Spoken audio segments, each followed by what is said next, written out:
So far, we have differentiated some functions wherein the dependent variable f of x or y is located on the left and all independent variable x are on the right. These x and y variables are separated by an equal sign. This mode of differentiation is explicit. In some cases, a function defined by an equation cannot be written explicitly. In other words, the variables x and y are not exclusively separated by the equal sign. This kind of function is called implicit function. Finding its derivative is referred to as implicit differentiation. At the end of the lesson, you are expected to illustrate and use implicit differentiation to calculate derivative of y with respect to x for the equation. Take note of the following important points. Differentiate each term of the equation with respect to x, treating y as a function of x. In simple word, get the derivative of each term whether such term has x or y variable. Move all terms involving dy over dx to the left side of the equation and move the other terms to the right side. All dy on the left and all dx on the right. Factor out dy over dx on the left side of the equation. Since all terms on the left has dy, then simply take dy as common factor on the left side. Same goes true for the terms on the right with variable dx. Divide both sides of the equation by the factor that multiplies dy over dx. It means that we have to modify the entire equation such that on the left, the remaining variables are dy over dx only. To digest those points, let us consider the first example. Use implicit differentiation to calculate dy over dx for the equation x squared times y power 6 equals 1. In this given, we need to apply the product rules since x squared and y power 6 are multiplied. Using this product rule, u is x squared and our v is y squared. So for the u derivative of v, we have x squared, our v is y power 6. Since we are using y, then we will use dy. That means to say, if this is underlined, then we will get the derivative of the variable consisting of y, plus our v is y power 6 and our u is x squared dx. This means that we will get the derivative of the x squared. And also, since in the rule we need to get the derivative of all the terms, then if it is a constant, just use dx. We will get now the derivative of the y power 6 and the derivative of y power 6 is 6y power 5. Just copy dy without underline. And here, y power 6 copy. Get the derivative of x squared, that is 2x, just copy dx. And the derivative of the constant is 0. We multiply these two, so we have 6x squared y power 5, and this one is 2x y power 6. On the left, we will retain the terms with dy, and on the right, the dx. So we need to get the additive inverse of this term, and that becomes negative 2x y power 6 dx. After that, we will divide both sides by dx. So we have dy over dx, 6x squared y power 5 equals negative 2x y power 6. Our next goal is to retain only dy over dx on the left by dividing both sides by 6x squared y power 5. We divide both sides by 6x squared y power 5. On the left is only dy over dx. On the right, we will cancel the common. These 2 become 1, 6 become 3, we cancel the x and the x squared, the remainder is x. We cancel the y power 5 and we have only 1 for the exponent of y. Therefore, the derivative of y with respect to x is negative y over 3x. For the second example, use implicit differentiation to calculate dy over dx for the equation x squared plus y squared equals 4xy. Take note that on the right side, 4xy is the same as 4 times the quantity xy. In the quantity xy, we will apply the product rule. For the first term, x squared dx, Second term, y squared dy. For this one, the product rule, x, y dy, plus the vy derivative of the u or x dx. We will now get the derivative of each term. The derivative of x squared is 2x, so we have dx. Derivative of y squared is 2y, copy dy, copy 4x, copy derivative of y is 1, copy dy, copy y, and the derivative of x is 1 dx. Take note that on the left, the common is 2, so we factor out 2, so we have 2 times x dx plus y dy. And on the right, we will simplify this one, so that is 4 times this is x dy, y times 1 is y dx.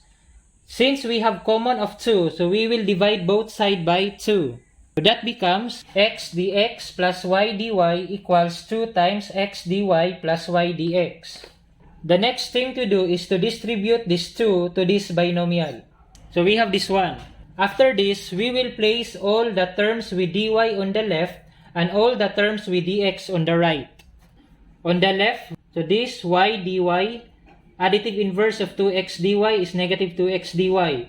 On the right, copy 2y dx. This one get the additive inverse, so that becomes negative x dx. Factor now dy on the left and factor dx on the right. The common is dy, so y dy divided by dy is y. And this negative 2x dy divided by dy is negative 2x. On the right, factor dx, 2y dx divided by dx is 2y. Negative x dx divided by dx is negative x. Next is we will divide this side by dx and so with the other side. So we have dy over dx, y minus 2x equals 2y minus x. To retain dy over dx, we will divide this side by y minus 2x and so with this side. After dividing both sides by y minus 2x, on the left we have dy over dx and on the right that is equal to 2y minus x over y minus 2x.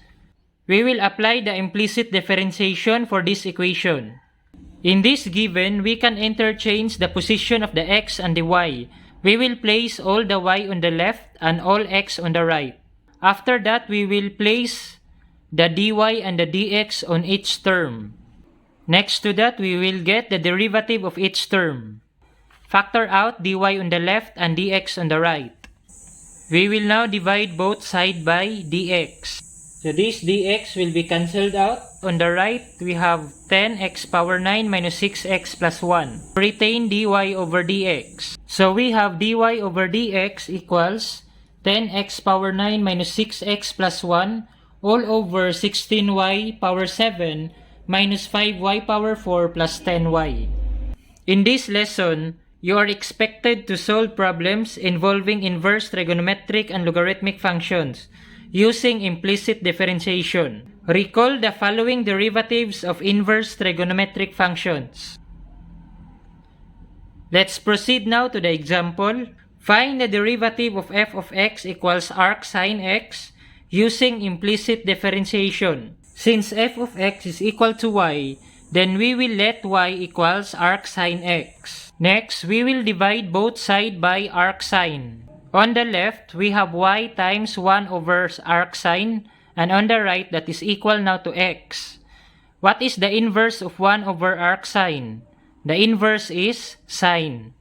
Or simply, sine y equals x, where y is greater than or equal to negative pi over 2 or less than or equal to pi over 2.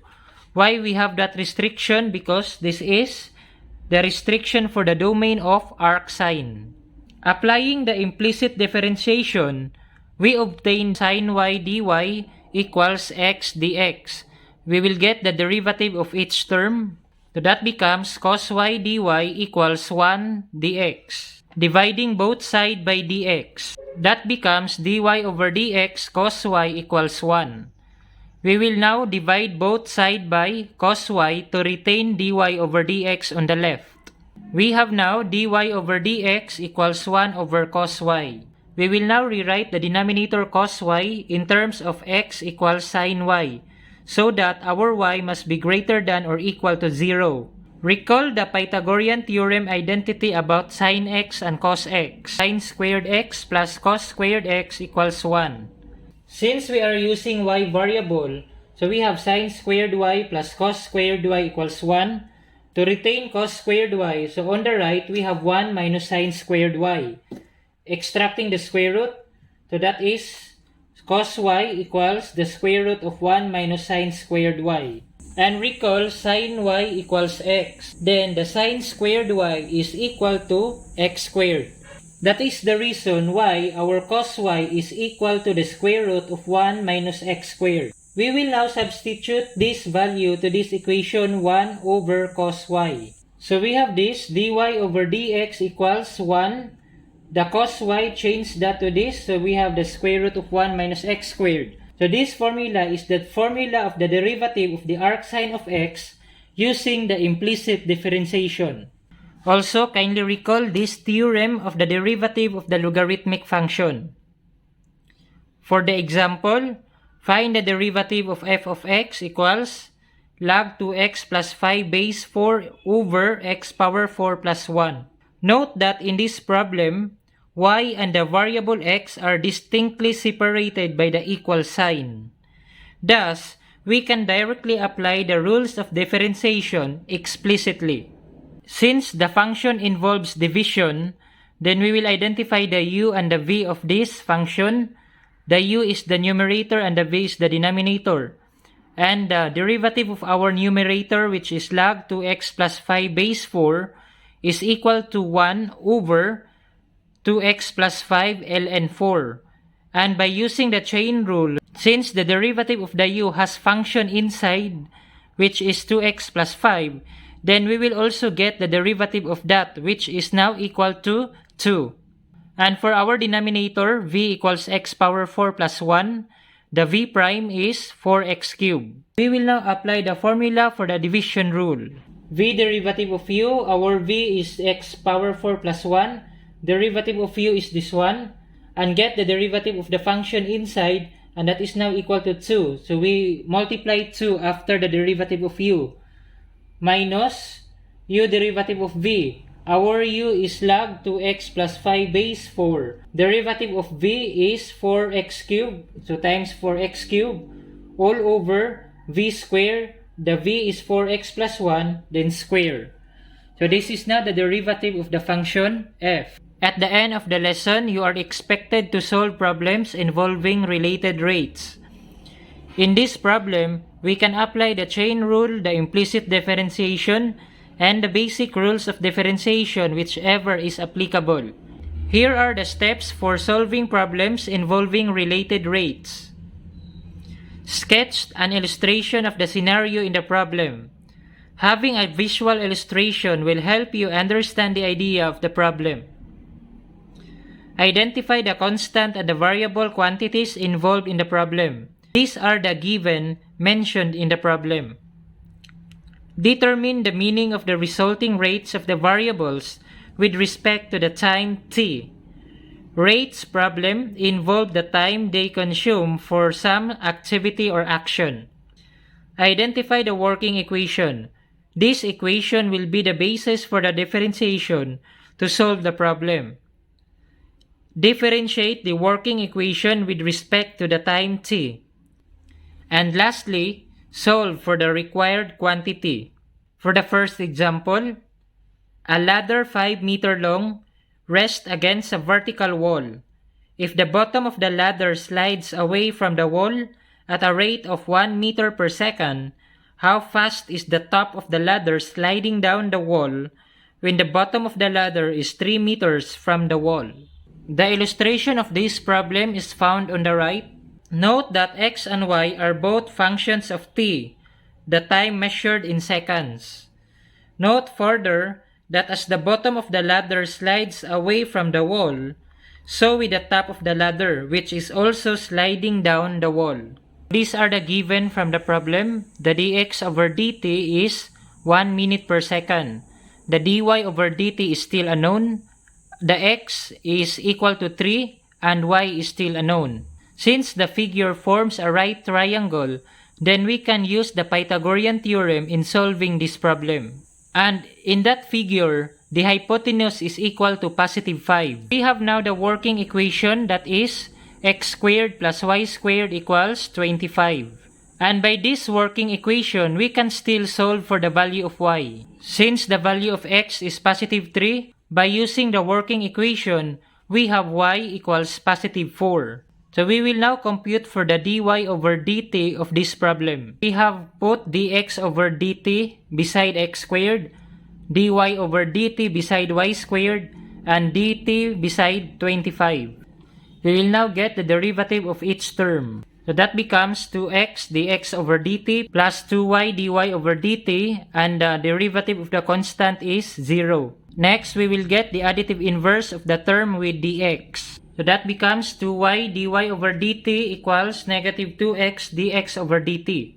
To have dy over dt as our main target of this problem, then we will divide both sides by the coefficient of dy over dt, which is 2y. On the left is dy over dt equals, we have common, we can cancel 2 and this 2.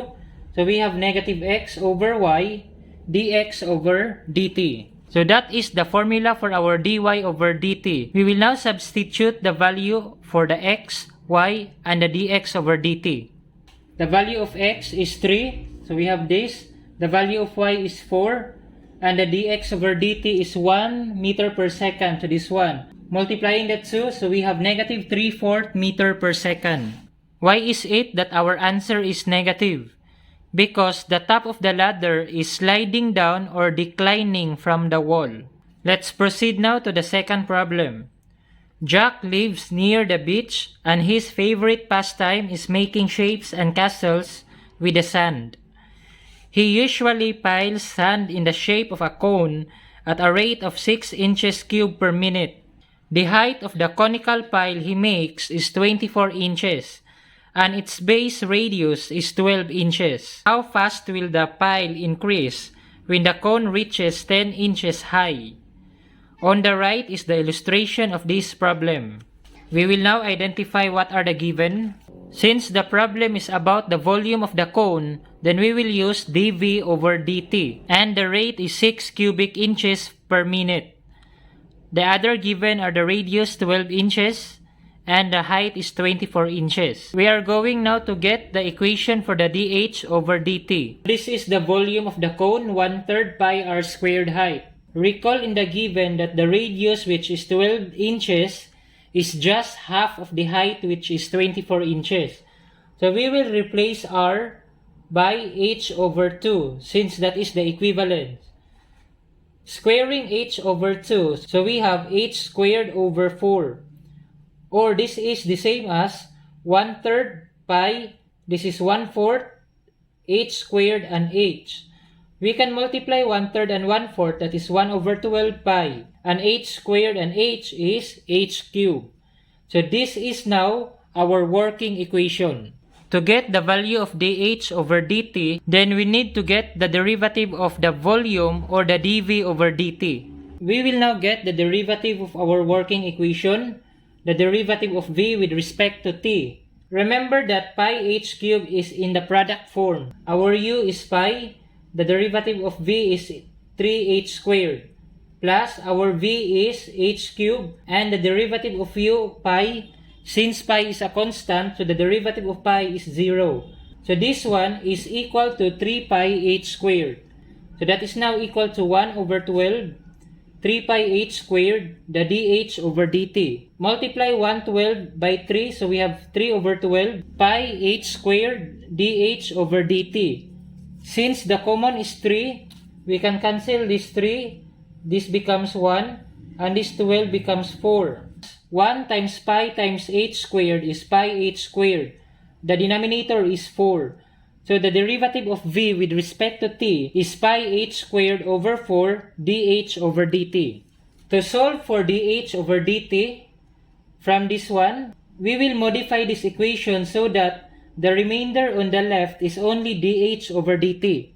How to modify? We will divide both sides by this term, pi h squared over 4. After dividing, so on the left is dh over dt. This is now equal to Since the denominator is a fraction, then we get the reciprocal of the denominator. This one is equal now to dv over dt times the reciprocal 4 over pi h squared. Since we have now the formula for dh over dt, then the given is the height is 10 inches. dh over dt is this one, dv over dt times the 4 over pi h squared. The dv over dt according to the given is equal to 6. So we have that 4 over pi, our h is positive 10. So since this is h squared, then 10 squared. And 10 squared is 100. 6 times 4 is 24. And the common of 124 is 4. So this becomes 6. This becomes 25. Therefore, the dh over dt is equal to 6 over 25 pi inches per minute. Therefore, the conical pile will increase at the rate of 6 over 25 pi inches per minute when the pile is already 10 inches high.